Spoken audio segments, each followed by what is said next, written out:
একটা রুগী ডাক্তারখানা গেছেন। ডাক্তারখানা যাওয়ার পর ডাক্তারকে সে বলছেন, ডাক্তার বলছে কি হলো ভাই? বলছে স্যার ঘন ঘন পেচ্ছাপ, ঘুম হয় না, খেতে ভালো লাগছে না, এনার্জি লস, আর মাথা চক্কর দিচ্ছে। কয়টা বললো? আরেকবার বলছি, ঘন ঘন পেচ্ছাপ, খেতে ভালো লাগে না, ঘুম হয় না, এনার্জি লস, মাথা চক্কর দিচ্ছে। কয়টা বললো? 5টা। ডাক্তার একটা বলল সুগার। ডাক্তার কটা বলল? জোরে বলেন, কটা বলল? সুগার। সকলে জোরে বলেন, কি বলেছে? সুগার।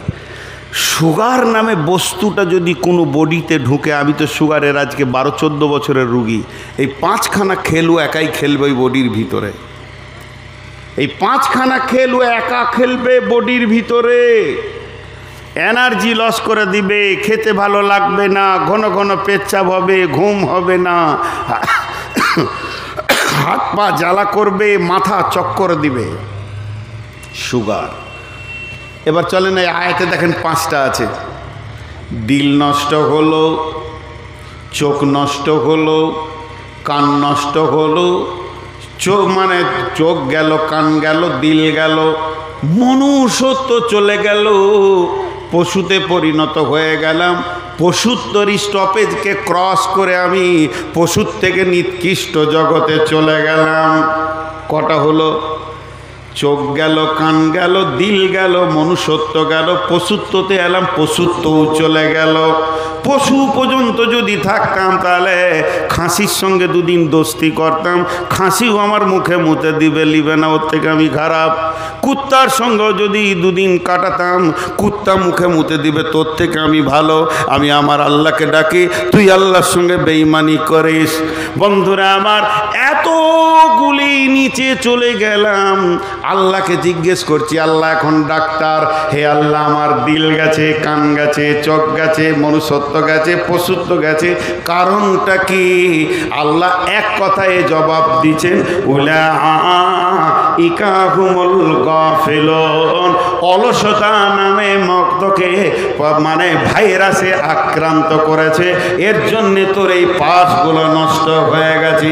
তোকে এখন অলসতা দূর করতে হবে। তুই অলসতা যতক্ষণ পর্যন্ত বডি থেকে না সরাবি, অতক্ষণ পর্যন্ত তুই মানবতার জগতে ফিরে আসতে পারবি না। পৃথিবীর বুকে কোনো মেডিসিন নাই, কোনো ইনজেকশন নাই, কোনো ট্যাবলেট নাই, কোনো সিলাইন নাই, কোনো আর কিছু নাই, কোনো মেশিন নাই, মানুষের বডি থেকে অলসতা দূর করে দেয়। আর একবার বলছি, কোনো ট্যাবলেট নাই, কোনো ভিটামিন নাই, কোনো ইনজেকশন নাই, কোনো সিলাইন নাই যে মানুষের বডিতে পুশ করলে অলসতা দূর হয়ে যাবে। শুধু একমাত্র একটাই ওষুধ আছে যেটা অলসতা দূর করার জন্য আল্লাহ দিয়েছেন, তার নামই হচ্ছে সালাত। 5 ওয়াক্তের নামাজ যদি ঠিক ঠিক টাইমে কেউ পড়তে পারে, ওর কাছে অলসতা হার মেনে যাবে, অলসতা দূর হয়ে যাবে। নামাজকে 5 বার দেওয়ার ভিতরে যতগুলি কারণ আছে, নামাজকে 5 বার দেওয়ার ভিতরে যতগুলি কারণ আছে, তার মধ্যে একটা অন্যতম কারণ হলো আমার গোলামের ভিতরে যেন অলসতা না থাকে। সে সকাল বিকাল প্রেয়ার করবে, মাবুদের সামনে মাথা নাম করবে, তাকে অলস কোনো দিন ধরতে পারবে না।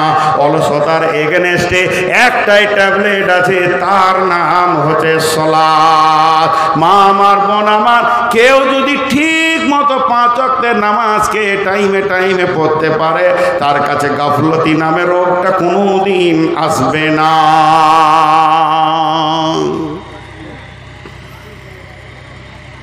জি ভাই, এতটি লোক বসে আছেন, বাড়ি যাবেন না? কথা বলে না? বাড়ি থেকে ফোন আসছে না? হাগো কোথা আছো গো? জালসা শুনছি, আর বাড়ি শুনতো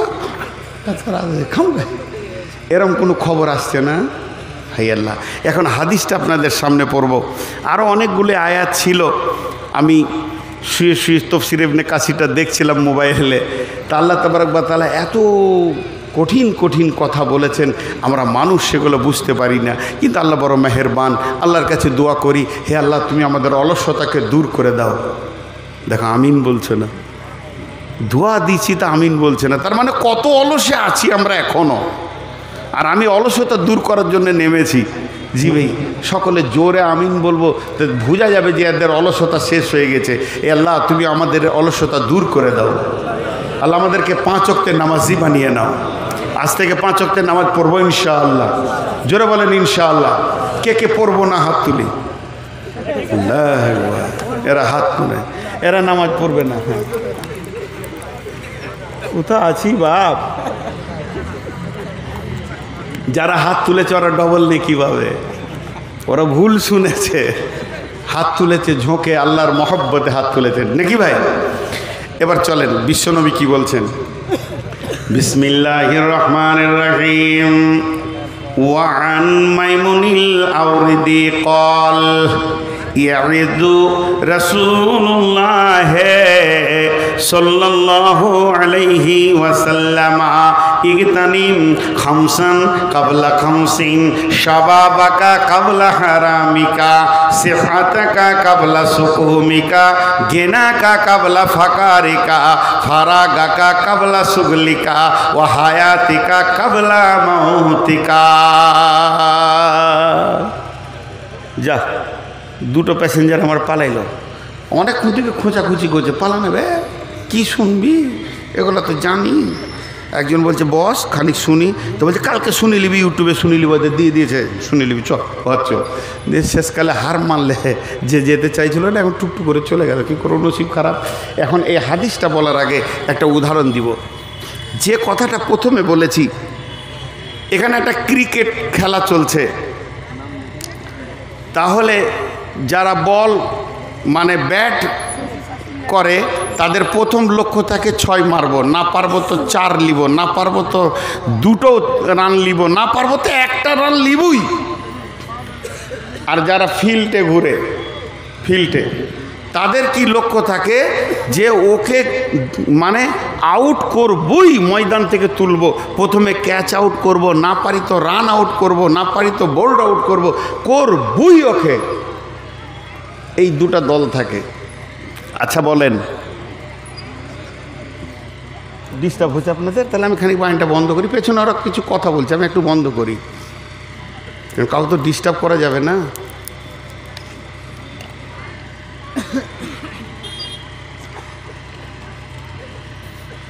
তো এইটা হলো লক্ষ্য। আপনারা খালি একবার একটু ছোট্ট করে উত্তরটা দিবেন। যারা ফিল্ডে আছে, এখানে 10টা ছেলে ছড়িয়ে আছে বলটা ধরার জন্যে, এরা যদি গাফেল হয়, অন্যমনস্ক হয়, ক্যাচ ধরতে পারবে? জোরে বলেন পারবে? ওর পাশেই বলটা পড়বে, কিন্তু চান্স হারিয়ে দিবে। নবীজি বলছেন, উম্মত রে, ও মা আমার, বোন আমার, বেটি আমার, আপনারা একটু ধ্যান দেন।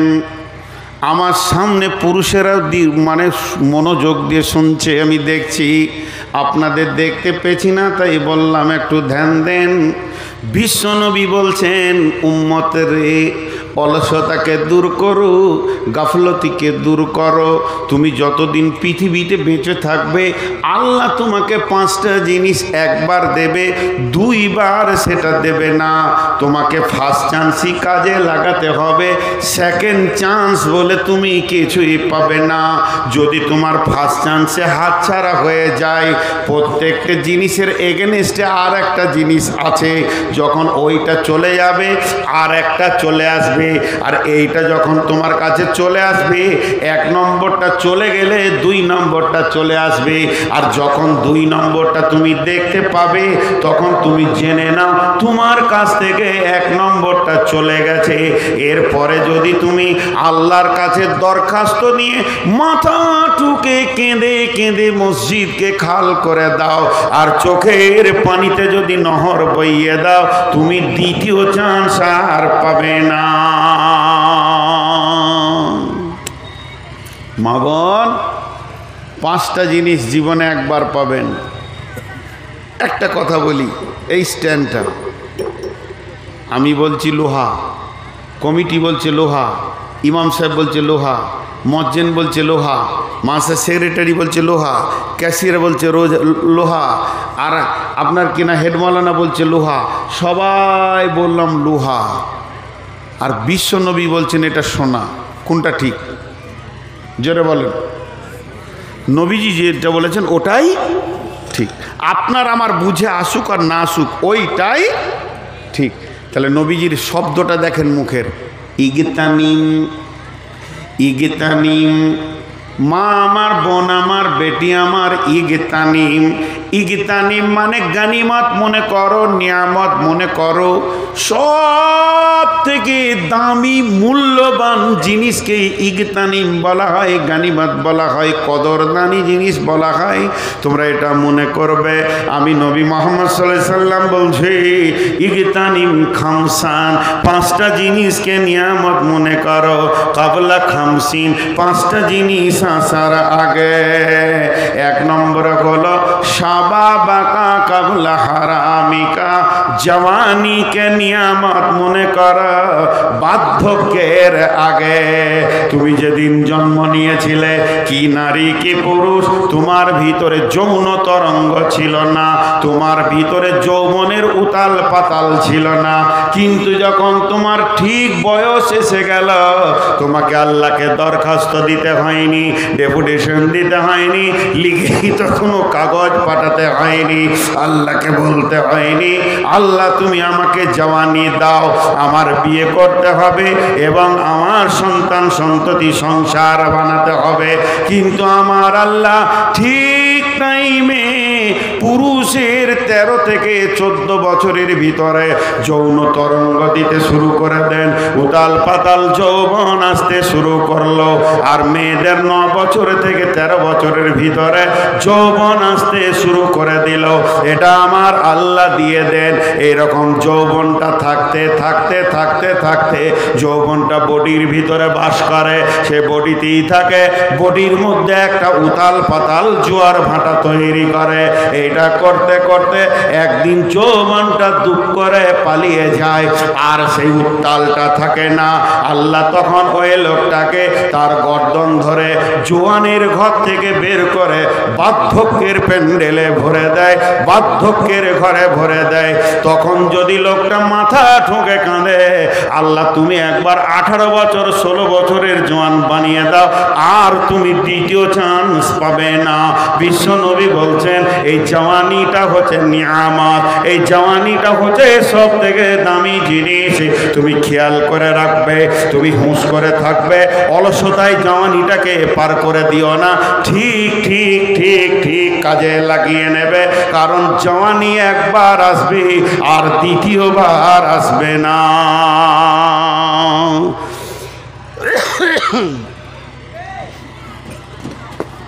জি, এরপরে জওয়ানি দ্বিতীয়বার আসবে না। এবারে জওয়ানি 2 রকম, মেয়েদের আলাদা, পুরুষের আলাদা।